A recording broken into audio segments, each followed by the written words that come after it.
Hello Daily Drafters, and welcome back to the channel for a fun look at Magic's newest set release, Lord of the Rings Tales of Middle-earth, as we dive into the top 10 most flavorful cards in the entire set. This set comes with all sorts of fun flavor and intellectual property from J.R.R. Tolkien's Lord of the Rings, a crossover I know many of you are thrilled about.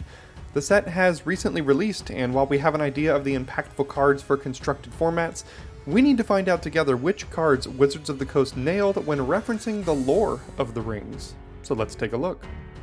I'll first start off with a couple of honorable mentions because while these cards have great flavor, they aren't technically in the set proper. I know you can find one in the accompanying Commander set, but I genuinely can't find a source telling me where you can acquire the second of these two cards, but I know you can't in draft boosters because that's what I cover most. Either way, we'll start with our first honorable mention, Bilbo Birthday Celebrant.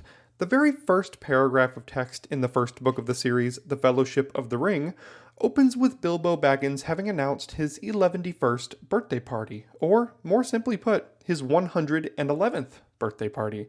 And clearly all of his friends were invited. So what better way to capture the essence of Bilbo and his birthday than with his own card, Bilbo Birthday Celebrant?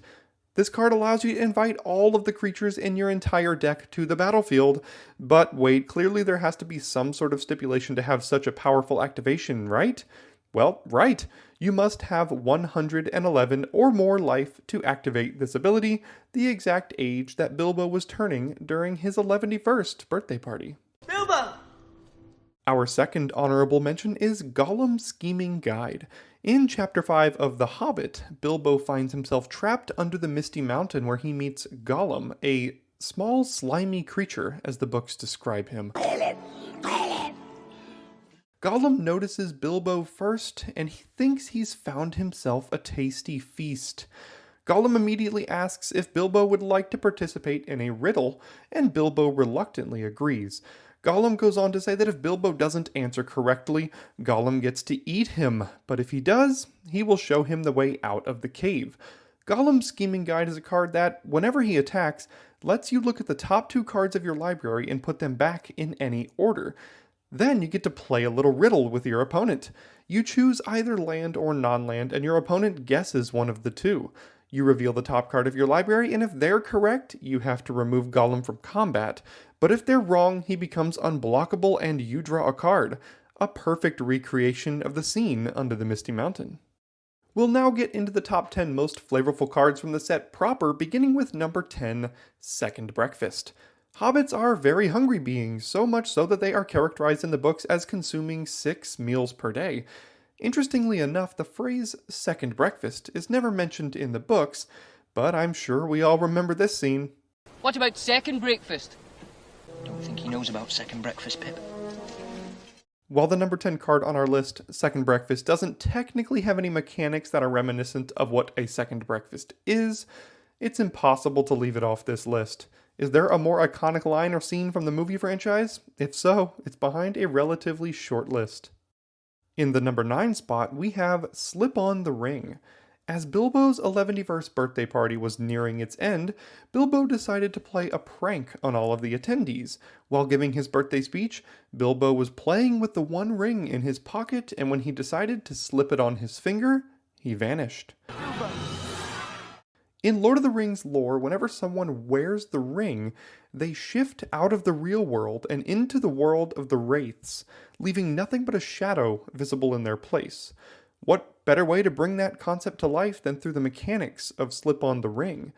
This blink effect mimics the creature disappearing and then reappearing shortly afterward, as is what happens when you wear the one ring. You also get tempted by the ring with this card, a very flavorful touch. At number 8, we have Nazgul. 19 rings of power were originally forged, but 16 of them were captured by Sauron. He gave 9 of these rings to great lords and warriors of men, and used the rings to corrupt them. The 9 rings for men eventually rendered their bearers invisible and enslaved to Sauron, and their lives became bound to his. They are the Nazgul. So how does Wizards capture the flavor of the Nazgul with this card? Firstly, they have Death Touch, a classic ability for a corrupted ring wraith. Second, You become tempted by the ring when it enters the battlefield, and each Nazgul you control becomes more and more powerful the more you become tempted by the ring. Finally, the fact that a deck can contain up to 9 copies of the Nazgul, and that Wizards decided to print this card with 9 unique art variants, captures the flavor of these demented enemies perfectly. At number 7, we have Tom Bombadil. Tom Bombadil is a mysterious being that is thought to have lived for the majority of the existence of the world. The books describe him as the Master, a sort of mythical being who knows all and is all. When it comes to the Magic the Gathering equivalent to an all-powerful storyteller, what better way to characterize Tom than to have him care about sagas, Magic's version of a story? Tom Bombadil is the creature in Magic's history that cares the most about sagas and building around them, which makes sense as Tom from the books has all the tales and stories ready to be shared to all who will listen. At number 6, we have Shelob, Child of Ungoliant. Shelob was a great spider who lived on the edge of Mordor feeding on its inhabitants. The books describe her as a bit of an enigma when it comes to her existence, but what is known is that she existed far before Sauron's reign, feasting on elves and men. Shelob is the queen of spiders, which is why it makes sense that she gives other spiders you control Death Touch and Ward too. Shelob also turns each creature that is killed by a spider you control into a food token, a fitting touch as she is known to string up hobbits in her series of webs and save them as snacks for later, a fate that Frodo and Sam nearly encountered when they encroached upon her lair.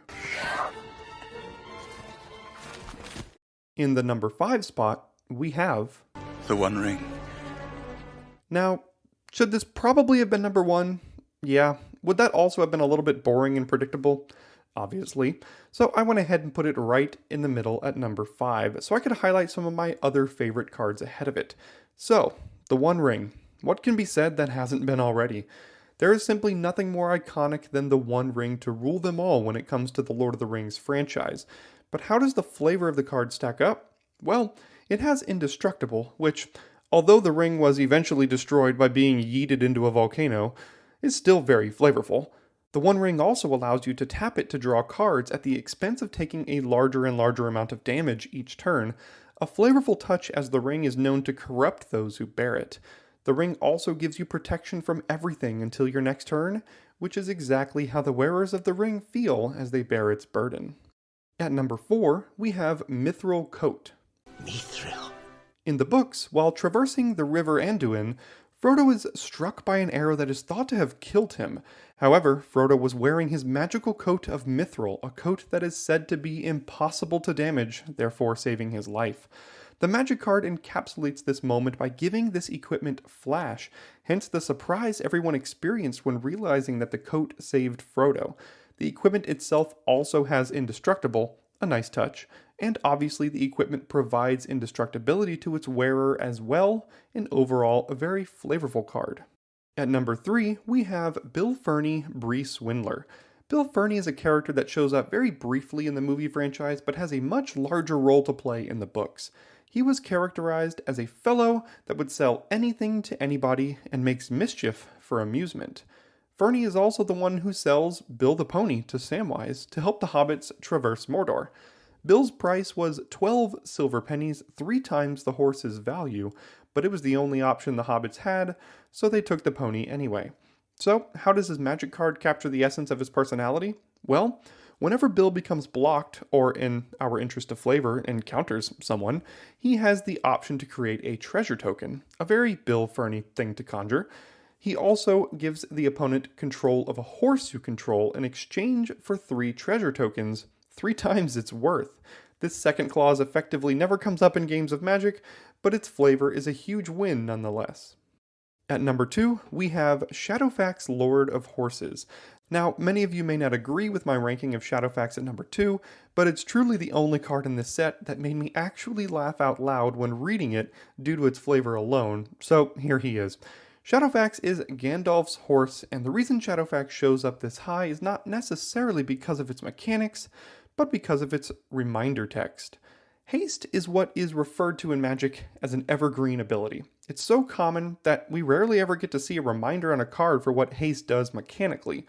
So why does Shadowfax's first ability have a reminder for the meaning of haste? Show us the meaning of haste. Well, that's why. Gandalf asks Shadowfax to show him the meaning of haste, and Shadowfax's magic card does just that. And finally, the moment you've all been waiting for in the number 1 spot, we have Arwen, Mortal Queen. Arwen is an elvish princess, and as such, is immortal, hence the indestructible counter that she enters the battlefield with. However, she falls in love with Aragorn, but sadly, in order to marry him, she must forfeit her immortality. She decides to marry him anyway, believing that her love for Aragorn is stronger than any elvish magic. On her magic card, this is characterized perfectly, as she has the ability to remove her indestructible counter to give another target creature indestructible until end of turn, and to make both herself and that targeted creature larger and have lifelink. A wonderful depiction of Arwen's story. I hope you enjoyed this look into the flavor of Tales of Middle-earth. Stick around here on the channel to see all sorts of limited content of the new set. It's what we do. Thanks again, and see you soon here at Daily Draft.